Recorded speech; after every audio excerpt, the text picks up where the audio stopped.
ഇനിയിപ്പോൾ അന്താരാഷ്ട്ര വാർത്തകളാണ്. അമേരിക്കൻ പ്രസിഡന്റിനെതിരെ കടുത്ത വിമർശനമായി കാനഡയിൽ പുതിയ പ്രധാനമന്ത്രിയായി തിരഞ്ഞെടുക്കപ്പെട്ട മാർക്ക് കാർണി ഇന്ത്യയുമായി ഏറ്റുമുട്ടിയ ജസ്റ്റിൻ ട്രൂഡോ പിൻവാങ്ങി. അമേരിക്കൻ ഉൽപ്പന്നങ്ങൾക്ക് ഇറക്കുമതി ചുങ്കം ഏർപ്പെടുത്താൻ കാനഡ തീരുമാനിക്കുന്നു. എന്തായാലും ട്രംപിനോട് ഏറ്റുമുട്ടാൻ തന്നെ തയ്യാറാണോ കാനഡ എന്ന് നമുക്കറിയാം. വരും ദിവസങ്ങളിൽ പി ജെയിംസ് ചേരുന്നു. Good morning P James. ജെയിംസെ, കാനഡയിൽ പോയ പ്രധാനമന്ത്രി ഒന്ന് കണ്ടാലോ? കനേഡിയൻ പ്രധാനമന്ത്രി പുതിയ ആളാണ്. ഈ മണിക്കൂറുകളിൽ നടത്തിയ തെരഞ്ഞെടുപ്പിൽ മാർക്ക് കാർണിയെ, 59 വയസ്സുകാരനാണ്, അദ്ദേഹത്തെ അവിടുത്തെ ലിബറൽ പാർട്ടിയുടെ നേതാവായി തിരഞ്ഞെടുത്തിരിക്കുന്നു. സ്വാഭാവികമായിട്ടും ആ ലിബറൽ പാർട്ടിയുടെ നേതാവാണ് ഭരണകക്ഷി. അതിൻ്റെ പുതിയ പ്രധാനമന്ത്രിയായി, കനേഡിയൻ പ്രധാനമന്ത്രിയായി മാർക്ക് കാർണി അധികാരമേൽക്കും. ഒരുപക്ഷെ ഇന്ത്യയുമായി ഏറെക്കാലം ഏറ്റുമുട്ടലിലായിരുന്ന ചെറുപ്പക്കാരനായിട്ടുള്ള ജസ്റ്റിൻ ട്രൂഡോ 9 വർഷം പ്രധാനമന്ത്രിയായ ശേഷം പിൻവാങ്ങുകയാണ്. 2015 മുതൽ തുടങ്ങിയതാണ്. ജസ്റ്റിൻ ട്രൂഡോ ആദ്യ കാലഘട്ടത്തിൽ വളരെ ജനപ്രിയനായിരുന്നു. പിന്നീട് അദ്ദേഹത്തിന് ഇന്ത്യ അടക്കം പല രാജ്യങ്ങളോട് ഏറ്റുമുട്ടി. അതുമാത്രമല്ല, അദ്ദേഹത്തിൻ്റെ ഭരണപരാജയങ്ങളാണെന്ന് പറയുന്നു. സാമ്പത്തിക രംഗത്ത് കാനഡ പിന്നോട്ട് പോയി. അതുകൊണ്ട് തന്നെ പുതിയ പ്രധാനമന്ത്രി SKN ബാങ്ക് ഓഫ് കാനഡയുടെ ഗവർണറായിരുന്ന ആളാണ്. ബ്രെക്സിറ്റ് കാലത്ത് ബാങ്ക് ഓഫ് ഇംഗ്ലണ്ടിൻ്റെ ഗവർണറായിരുന്ന ആളാണ്. ഫിനാൻസ് രംഗത്ത്, സാമ്പത്തിക രംഗത്ത് കഴിവ് തെളിയിച്ച ആളെന്ന നിലയിലാണ് 86% വോട്ട് നേടി തെരഞ്ഞെടുപ്പായിരുന്നു. ലിബറൽ പാർട്ടിയുടെ നേതാവായി ജസ്റ്റിൻ ട്രൂഡോയ്ക്ക് പകരമായിട്ട് അദ്ദേഹത്തെ തിരഞ്ഞെടുത്തിരിക്കുന്നു. ജസ്റ്റിൻ ട്രൂഡോ ഏതാനും നാളുകൾക്ക് മുമ്പ് രാജി പ്രഖ്യാപിച്ചിരുന്നു. പുതിയ നേതാവിനെ തിരഞ്ഞെടുക്കാനുള്ളത് നടക്കുകയായിരുന്നു. അദ്ദേഹത്തിൻ്റെ രാജിക്ക് കാരണമായിട്ടുള്ള ധനകാര്യമന്ത്രി ക്രിസ്റ്റി ഫിൻലാൻഡ് അവർ തോറ്റുപോയി. അവർ ജയിക്കുമെന്നൊക്കെ ഒരു ഇതുണ്ടായിരുന്നു. പക്ഷേ എന്തായാലും വലിയ ഭൂരിപക്ഷത്തിന് എത്തിയിരിക്കുകയാണ് മാർക്ക് കാർണി. എന്ന് മാത്രമല്ല, ട്രംപുമായിട്ട് നേരിട്ട് ഏറ്റുമുട്ടിക്കൊണ്ടാണ് വരവ്. കാരണം ലിബറൽസിന് ഒരു കാര്യം മനസ്സിലായി, കാനഡയുടെ ഐഡൻറ്റിറ്റിയെക്കുറിച്ചും അമേരിക്ക വിരുദ്ധതയും ഇപ്പോൾ അവിടെ വോട്ടായി മാറും. അടുത്ത ഒക്ടോബറിൽ തെരഞ്ഞെടുപ്പ് വരികയാണ്. കൺസർവേറ്റീവ് പാർട്ടി മുന്നിട്ട് നിൽക്കുകയായിരുന്നു. അവർ പിയറിയുടെ നേതൃത്വത്തിലുള്ള കൺസർവേറ്റീവ് പാർട്ടിയുടെ ഏതാണ്ട് ഒപ്പത്തിനൊപ്പം ഈ സംഭവത്തിലൂടെ ലിബറൽ പാർട്ടി എത്തുകയാണ്. ജസ്റ്റിൻ ട്രൂഡോ വളരെ അനഭിമതനായിരുന്നു. അദ്ദേഹത്തെ മാറി പുതിയ ആൾ വരുന്നു. കാനഡയെ പുതിയ തലങ്ങളിലേക്ക്, സാമ്പത്തിക പ്രതിസന്ധിയുടെ കാലഘട്ടത്തിൽ കാനഡയെ നയിച്ച, കാനഡയിൽ വലിയ രീതിയിലുള്ള മാറ്റമുണ്ടാക്കിയ കനേഡിയൻ അവിടുത്തെ ബാങ്ക് ഓഫ് കാനഡയുടെ ഗവർണറായിരുന്നു മാർക്ക് കാർണി.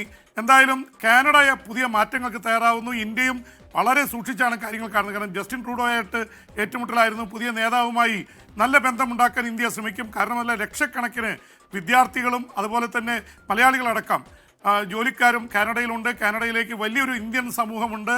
അത് സിഖുകാരുടെ സമൂഹമാണ് ഏറ്റവുള്ളത്. 25 MP തന്നെയുണ്ട് മറ്റേ പഞ്ചാബിൽ നിന്നുള്ള സിഖ് പാർട്ടിക്ക്, ന്യൂ ഡെമോക്രാറ്റിക് പാർട്ടിക്ക്. അപ്പം അതുകൊണ്ട് കാനഡയിലെ സംഭവവാസങ്ങൾ ഇന്ത്യയെ സംബന്ധിച്ചിടത്തോളം വളരെ പ്രധാനപ്പെട്ടതാണ്. കാനഡയിലെ പുതിയ പ്രധാനമന്ത്രി പറഞ്ഞത്, ട്രംപ് ഒരു കാര്യം ഓർത്താൽ കൊള്ളാം, ഞങ്ങളെ നിങ്ങൾ ബഹുമാനിച്ചാൽ ഞങ്ങൾ തിരിച്ചു ബഹുമാനിക്കുക, അല്ലാതെ ഞങ്ങൾ ആരും ഉപദ്രവിക്കാൻ പോവില്ല. പക്ഷേ ഞങ്ങൾ ഉപദ്രവിച്ചാൽ വെറുതെ വിടില്ല. അതുകൊണ്ട് ഞങ്ങൾക്കെതിരെ ഇറക്കുമതി ചുങ്കം ചുമത്തിയാൽ ഞങ്ങൾ തിരിച്ച് ഇറക്കുമതി ചുങ്കം ചുമത്തും. എന്ന് മാത്രമല്ല, 51ാമത്തെ സംസ്ഥാനമായി, അമേരിക്കയുടെ സംസ്ഥാനമായി കാനഡയെ മാറ്റാനുള്ള ഒരു ശ്രമവും നടക്കാൻ പോകുന്നില്ല. കാനഡ അതിൻ്റെ ഐഡൻറ്റിറ്റി കാത്തു സൂക്ഷിച്ചുകൊണ്ട് കാനഡയായിട്ട് തന്നെ തുടരും എന്നുള്ള ഒരുപാട് കാര്യങ്ങൾ തിരിച്ചടിച്ചിട്ടുണ്ട് ട്രംപിൻ്റെ. ഇനി ഇത് വരാനിരിക്കുന്നേ ഉള്ളൂ. എന്തായാലും ട്രംപിനെ വെറുപ്പിക്കാതെ കാര്യങ്ങൾ മുന്നോട്ട് കൊണ്ടുപോകണമെന്ന വാദവും കാനഡയിലുണ്ട്. എന്തായാലും കാനഡയ്ക്കും മെക്സിക്കോയിലേക്കും വലിയ നികുതി ചുമത്താൻ പോവുകയാണെന്ന് ട്രംപ് കഴിഞ്ഞ മണിക്കൂറുകളിലും പറഞ്ഞു കഴിഞ്ഞു. SKN ജെയിംസെ, മറ്റൊരു കാര്യം, ഈ സിറിയയിൽ സർക്കാരിൻ്റെ സുരക്ഷാ സേന ഏതാണ്ട് 1100-ലേറെ മുൻ പ്രസിഡന്റ് അനുയായികളെ വധിച്ചു എന്ന രീതിയിൽ വാർത്ത വരുന്നു സിറിയയിൽ നിന്ന്. ഈ നരകത്തേക്കൊന്നും ഒരു അതിരുവില്ലെന്ന് തോന്നുന്നു. SKN, ഇത് സിറിയയിൽ സംഭവിക്കുന്നത് വളരെ ദുഃഖകരമായിട്ടുള്ള കാര്യമാണ്. സിറിയയിലെ പുതിയ സർക്കാർ എന്ന് പറയുന്നത് നേരത്തെ വിമതസേനയായിരുന്നു. HTS, ഹയാത്ത് തെഹ്രീക് അൽ ഷമാം എന്ന് പറയുന്ന വിമത സേനയാണ് അവിടുത്തെ ബഷാർ അൽ അസാദിൻ്റെ സർക്കാരിനെ അട്ടിമറിച്ച് അധികാരത്തിലെത്തിയത്. അതിൻ്റെ നേതാവ് അൽ അഹമ്മദ് ഷെറയാണ്. ഷെറ പറയുന്നത്, ഞങ്ങൾക്കെതിരെ ആയുധമെടുക്കുന്നവരെ ഞങ്ങൾ ആയുധമെടുത്ത് മാറ്റിക്കുന്നു, നിങ്ങൾ കീഴ്പ്പെടുന്നതാണ് നല്ലത്. അദ്ദേഹത്തിൻ്റെ കൂടി പിന്തുണയോടെയാണ് സർക്കാർ സേന ഈ വെടിവെപ്പ് നടത്തുന്നത്. SKN, അവിടുത്തെ ഈ ന്യൂനപക്ഷങ്ങളായിട്ടുള്ള അലവി മുസ്ലിമുകൾ പാർക്കുന്ന സ്ഥലത്തേക്കാണ് സുരക്ഷാ സേന ഇരച്ചു കയറി ഓരോ വീടുകളിലും കയറി ആൾക്കാരെ വെടിവെച്ചിടുകയാണ്. തെരുവുകളിലൊക്കെ മൃതദേഹങ്ങൾ കിടക്കുന്നു. 1100 ഔദ്യോഗിക കണക്ക്, അതിനേക്കാളൊക്കെ വളരെ മേലെയാണെന്നാണ് പറയുന്നത്. കാരണം കൃത്യമായി എത്ര പേർ കൊല്ലപ്പെട്ടു എന്നറിയില്ല.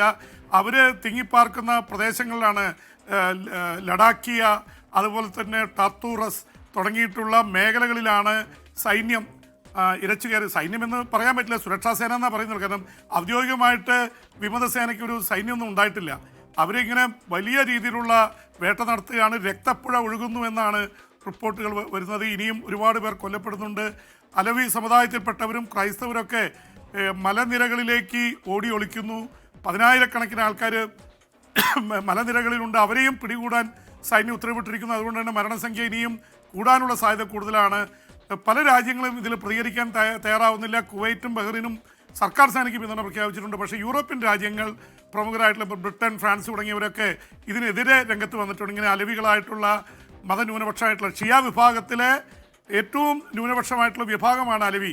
10% സിറിയയിലെ അലവി സമുദായത്തിൻ്റെ ജനസംഖ്യ.